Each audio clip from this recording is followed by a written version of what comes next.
যুদ্ধের মধ্যেও মাঠে নেমে হৃদয় জয় করল ইরান। ফিফা র্যাঙ্কিংয়ে দলটির অবস্থান ৬৮ নম্বরে, ২১-এ দক্ষিণ কোরিয়া। ফিফার তালিকাও যেন আগেভাগে ইঙ্গিত দিচ্ছিল ফলাফলের। অস্ট্রেলিয়ার গোল্ড কোস্টে এশিয়ান কাপে মুখোমুখি হয়ে শেষ পর্যন্ত ৩-০ গোলেই হেরেছেন ইরানি মেয়েরা। চৌরি, কিম হাইরি আর ইউজেন কোরের গোলে জয় তুলে নেয় দক্ষিণ কোরিয়া। কিন্তু এই ম্যাচের আসল প্রেক্ষাপট স্কোর লাইনের বাইরে। ইরানে তখন বারুদের গন্ধ।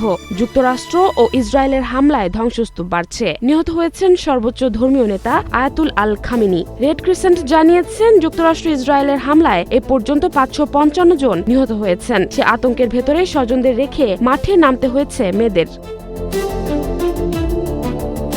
এই ৩ গোল হজম করেও তারা যেন ভেঙে পড়েনি। দাঁতে দাঁত চেপে লড়েছে। প্রতিটি আক্রমণে গ্যালারি থেকে এসেছে করতালি। ২০২২-এ প্রথম অংশ নেওয়ার পর এবার দ্বিতীয়বারের মতো এশিয়ান কাপে ইরানের নারী দল। সামনে অস্ট্রেলিয়া ও ফিলিপাইন। আগামী ৫ মার্চ নিজেদের দ্বিতীয় ম্যাচে তারা খেলবে অস্ট্রেলিয়ার বিপক্ষে।